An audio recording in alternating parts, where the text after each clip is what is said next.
Welcome to We Are the Ioway, a citizen journalist podcast about the Báxoje people, also known as the Ioway, and specifically the citizens of the Iowa tribe of Kansas and Nebraska. I'm your host, Olivia Brien. I've been working professionally in communications for over a decade. In 2021, I began serving the Iowa tribe, where I founded and directed the tribe's first communications department. I served as Director of Communications until 2024, and today I work as a communications specialist for a national advocacy organization in Indian Country. The first several episodes of We Are the Ioway focus on interviews with candidates running for positions on the tribe's Executive Committee, or EC.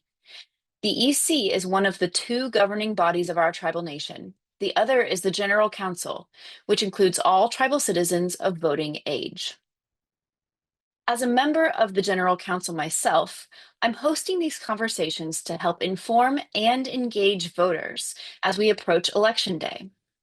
The Iowa Tribe's 2025 election will take place on Saturday, October 18, from 8:30 a.m. to 1:30 p.m. This election marks a significant transition in our tribe's leadership. Our current chairman, Tim Rod, is not seeking re-election after 4 consecutive terms as chairman and 1 prior term as secretary.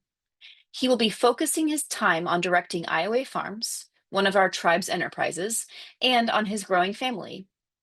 His years of leadership have shaped many of the policies, projects, and successes we see today, and his decision not to run opens the door for new leadership and ideas this election. This year's election for chairman is a contest between Brandon Roberts, the current vice chairman, and Missty Slater. Both candidates were offered the opportunity to be interviewed on this podcast. However, Vice Chairman Brandon Roberts chose not to participate in an interview. In today's episode of We Are the Ioway, we'll be speaking with Missty Slater, who previously served as the tribe's chief of staff. Currently, she works for our tribal enterprise, Gray Snow Management Solutions, as the Community Impact Director. Welcome to Missty Slater. Aha, minye Missty Slater iganyeki. I am Missty Slater.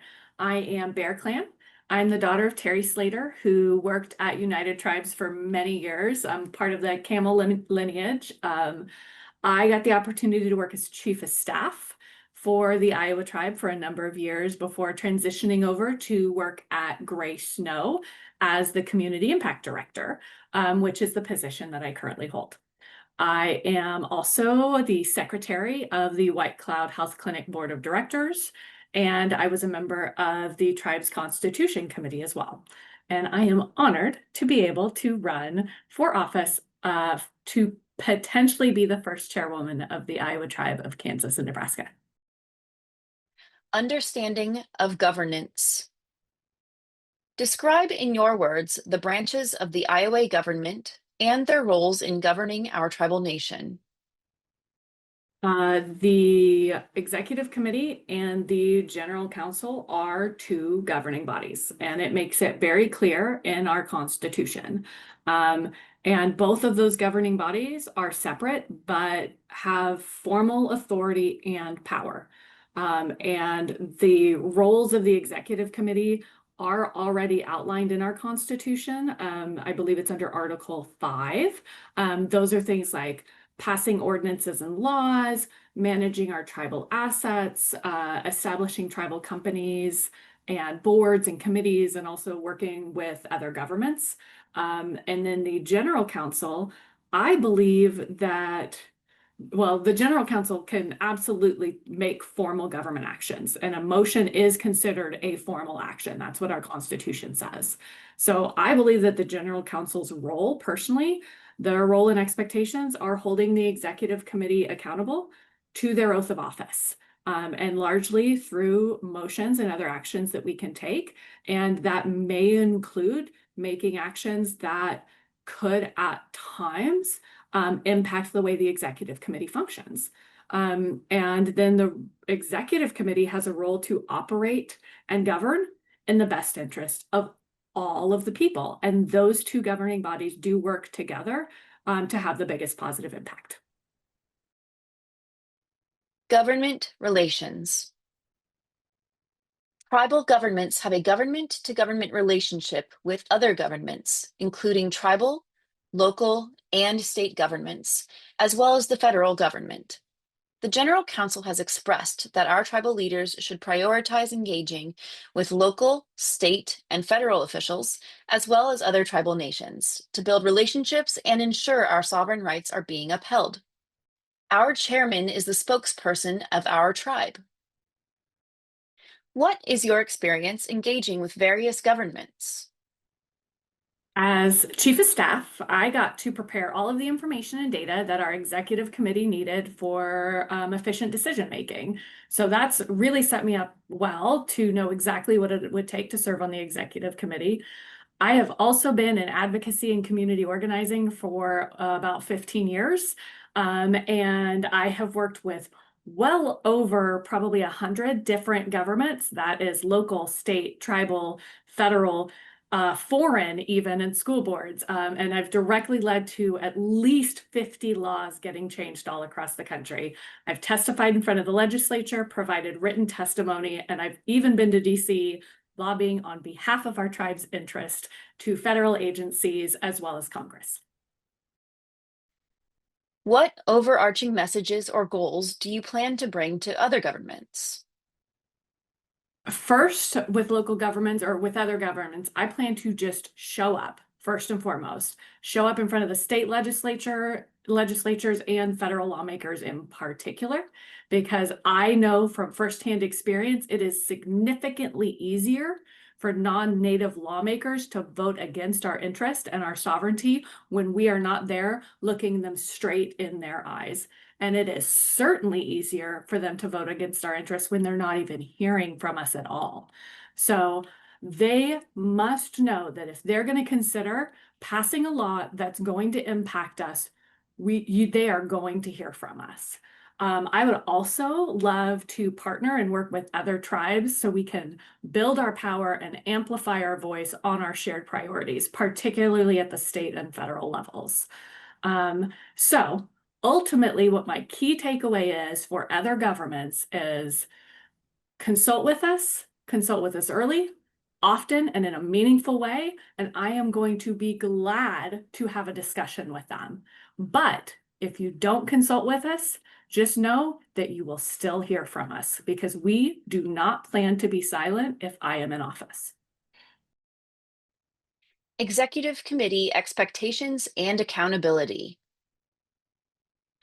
For years, the General Council has urged elected officials to focus on their leadership responsibilities and delegate all daily tribal operational tasks to tribal employees. In August, the General Council voted on a new law making all Executive Committee positions full-time at a minimum.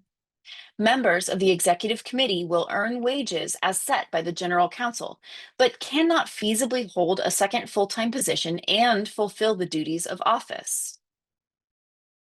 What is your plan regarding your employment if elected? I would plan to work full-time on behalf of the tribe and resign my current full-time position at Gray Snow. Imagine a colleague decides not to follow this tribal law. How will you ensure the law is enforced? I would plan to act completely unbiased and in accordance with our Constitution and all of our policies. And that is that the General Council has been granted power by our Constitution, and I'm going to support the General Council in exercising those powers.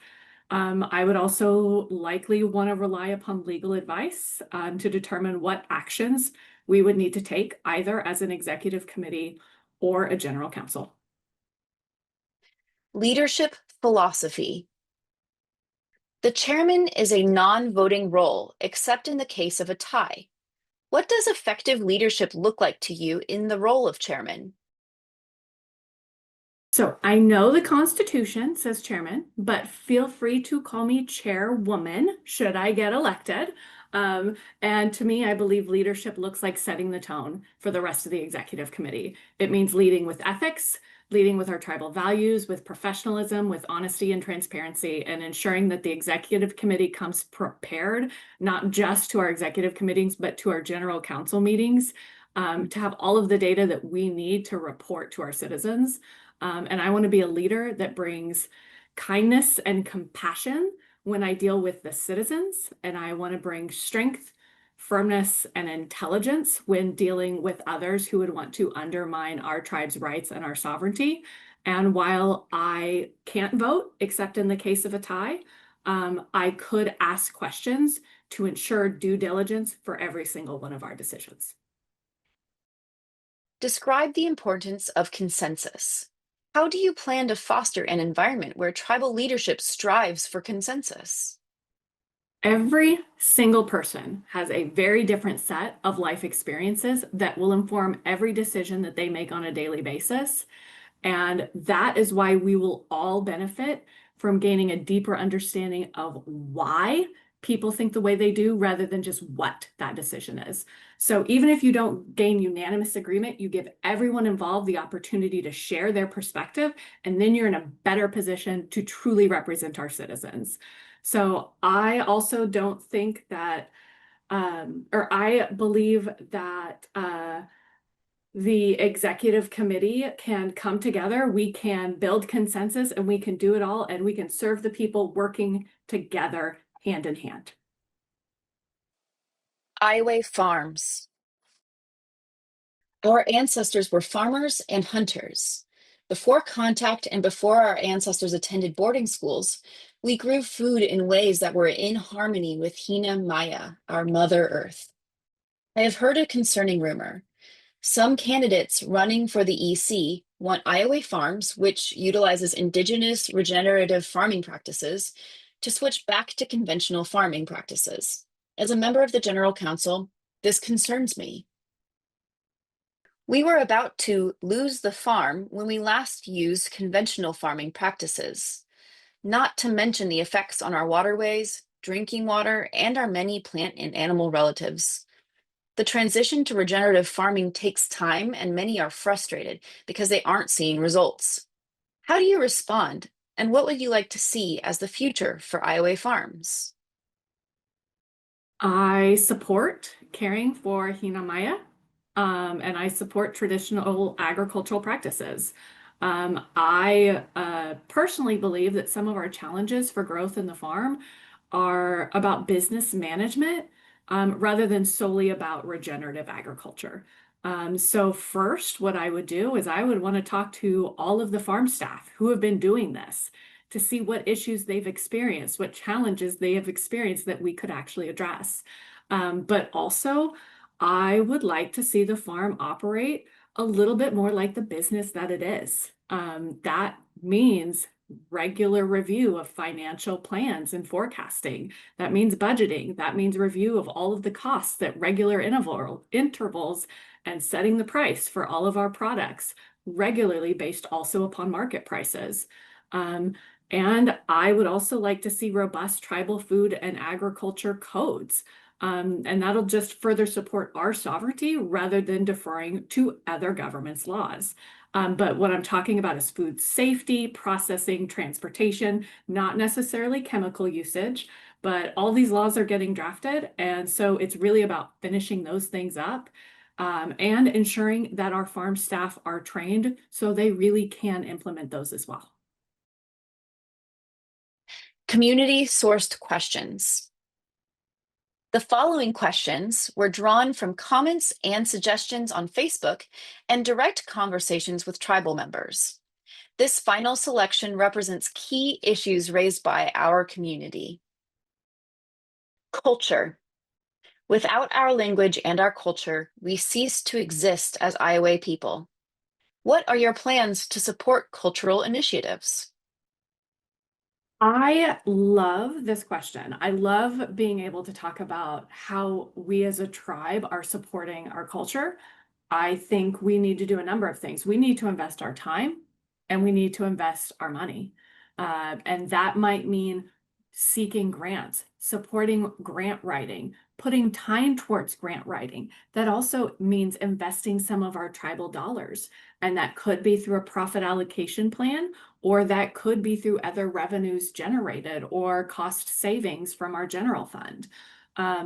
I also think we need to build the capacity of our staff, both our current staff and any future staff.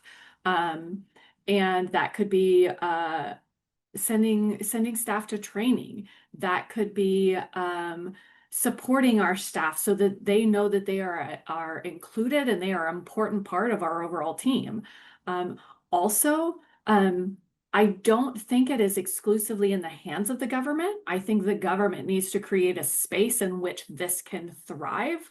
So it's about being responsive to the community, but not taking over the community doing this. So how can the government support and lift up what's naturally already of interest in our community without getting in the way? So that's the other thing, is just making sure we are listening, we are responsive, and we are supporting the community in the ways that they want, whether it's our language, our history, our culture, our national park, our events, but creating spaces where we can all come together and talk about it too. So we can actually be responsive and can come together as a community to really figure out what are our shared priorities and what are priorities of potentially different clans and families that we can all support. Sovereignty. What does sovereignty mean to you? In the most sort of legal definition, sovereignty to me means the ability to govern ourselves. But I think it means a little bit more than that. I think it means being able to care for ourselves and our community and each other. And that's more than government. That's not allowing others to hurt us or to step on our rights and trample our rights, but that's also caring for one another. And there's a role for government to do it, absolutely, because we cannot rely upon others to know what's best for us. But there's a role for each and every one of us to enhance and support our own tribal sovereignty. Leadership. Mistakes, missteps, and problems in general are unavoidable. Those in leadership roles have to be able to navigate appropriately. If something goes wrong, how would you lead the tribe through that moment? If something goes wrong, to me, the best approach is always being honest.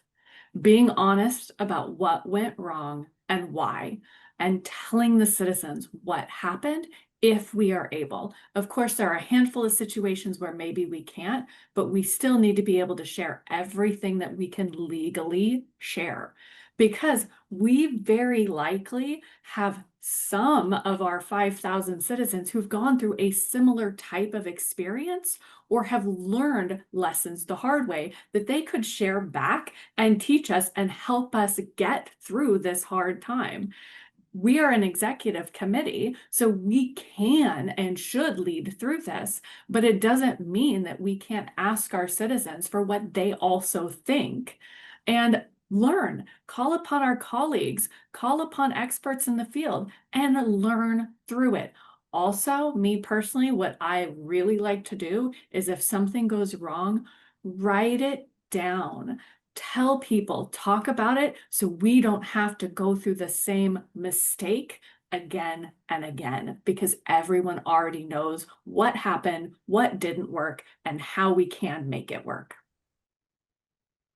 And now, a final message from Missty Slater. I have been lucky enough to get to sit in the executive committee meetings for a few years and see exactly how challenging this job is. I am coming into this with my eyes wide open, thanks to learning from the strengths and the challenges of everyone who has come before me.